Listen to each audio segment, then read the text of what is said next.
Hi friends, ಇದು ಬಂದ್ಬಿಟ್ಟು Sunday mini blog. ಮನೆ ಹತ್ರ ಎಲ್ಲ ಕೆಲಸ ಮುಗಿಸ್ಕೊಂಡು ರೆಡಿ ಆಗಬೇಕಿತ್ತು. ಯಾಕಪ್ಪ ಅಂತಂದರೆ ಒಂದು ಫಂಕ್ಷನ್ ಇತ್ತು, ಹೋಗಲಿಕ್ಕೆ. ಎಲ್ಲ ಮುಗಿಸ್ಕೊಂಡು ಫಂಕ್ಷನ್ಗೆ ಹೊರಟ್ವಿ. ಏನು ಫಂಕ್ಷನಪ್ಪ ಅಂದರೆ ನಾಮಕರಣ.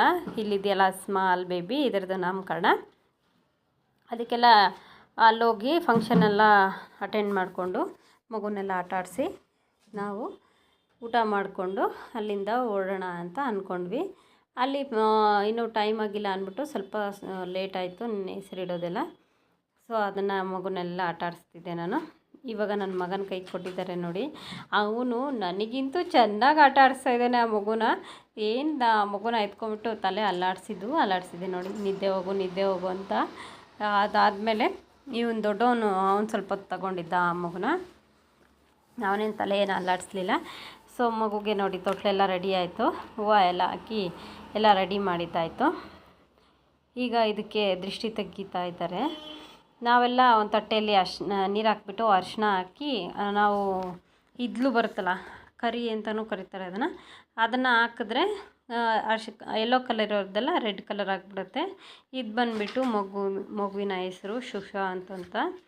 ಇದನ್ನು ಮುಗಿಸ್ಕೊಂಡು ತೋಟಕ್ಕೆ ಹೋಗುವ ಅಂತ ಹೋಗ್ತಾಯಿದ್ವಿ. ಇದು ಬಂದುಬಿಟ್ಟು ಮಾವಿನ ತೋಟ.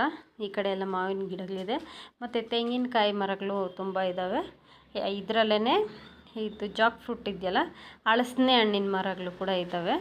ಮತ್ತು ಸಪೋಟ ಹಣ್ಣು ಸುಮಾರು ರೀತಿ ಇದೆ. ಮಲ್ಲಿಗೆ ಹೂವಿನ ಗಿಡ ಎಲ್ಲ ಇತ್ತು.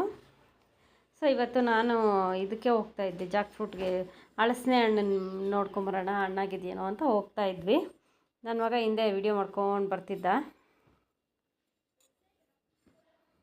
ನೋಡಿ. ಇವನು ತೆಂಗಿನ ಗರಿ ಅಂತ ಹೇಳ್ತಾರೆ, ನಾವು ಉಪಯೋಗಿಸ್ತೀವಲ್ಲ ತೆಂಗಿನ ಕಡ್ಡಿ ಪೊರ್ಕೆ ಅಂತ, ಕಡ್ಡಿ ಪೊರ್ಕೆ. ಸೊ ನೋಡಿ, ಇದರಲ್ಲೇ ಮಾಡೋದು. ಗರಿನಲ್ಲಿ ಒಣಗಿರೋ ಗರಿ ತಗೊಂಡು ಮಾಡಿಕೊಂಡ್ರೆ ನಮಗೆ ಪೊರ್ಕೆ ರೆಡಿ ಆಗಿಬಿಡುತ್ತೆ. ಇದು ಹಲಸಿನ ಹಣ್ಣಿನ ಮರ. ಇಲ್ಲಿ 3-4 ಮರ ಇದೆ. ಕೆಳಗಡೆ ಚಿಕ್ಕದೊಂದು ಬಿಟ್ಟಿತ್ತು. ಅದಾದಮೇಲೆ ನನ್ನ ಮಗನಿಗೆ ಫೋನ್ ಕೊಟ್ಟೆ, ವೀಡಿಯೋ ತಗೊಳ್ಳೋ ಅಂತಂದೆ. ಅವನೇ ತೆಗಿತಿದ್ದ ಫಸ್ಟಿಂದ, ನಾನು ಸುಮ್ಮನೆ ಹೋಗ್ತಿದ್ದೆ. ನೋಡಿ ಎಷ್ಟು ಚೆನ್ನಾಗಿದೆ, ಆರಾಮಾಗಿ ಕೈಗೆ ಅಂದುತ್ತೆ. ಸೊ ಅಷ್ಟು ಹತ್ರ ಇತ್ತು ಎಲ್ಲ ಮರದಲ್ಲಿ ಎಲ್ಲ ಕಾಯಿಗಳು. ಅದನ್ನೆಲ್ಲ ನೋಡಿಕೊಂಡು ಮತ್ತು ಇನ್ನೊಂದು ಮರಕ್ಕೆ ಹೋಗೋಷ್ಟೊತ್ತಿಗೆ ಅದೆಲ್ಲ ಅರ್ಧ ಹಣ್ಣಾಗ್ಬಿಟ್ಟು ಪಕ್ಷಿಗೆಲ್ಲ ತಿಂದ್ಬಿಟ್ಟಿದ್ವು. ಹೋಗಿ ನೋಡಿಲ್ಲ ಅಂತಂದರೆ, ಯಾರಾದರೂ ಕಿತ್ಕೊಂಡಿಲ್ಲ ಅಂತಂದರೆ ಎಲ್ಲ ಯಾರಾದರೂ ಕಿತ್ಕೊಂಡು ಹೋಗ್ತಾರೆ, ಇಲ್ಲಾಂದರೆ ಹಾಳಾಗಿಬಿಡುತ್ತೆ, ಇಲ್ಲಾಂದರೆ ಪಕ್ಷಿಗೆಲ್ಲ ತಿಂದು ಹಾಳು ಮಾಡಿಬಿಡ್ತವೆ. ನೋಡಿ, ಇದನ್ನು ತಿಂದ್ಬಿಟ್ಟಿದ್ದೆ ಆಲ್ರೆಡಿ ಅರ್ಧ. ಚೆನ್ನಾಗಿ ಹಣ್ಣಾಗಿಬಿಟ್ಟಿದ್ದೆ, ಸಾಫ್ಟಾಗಿದೆ.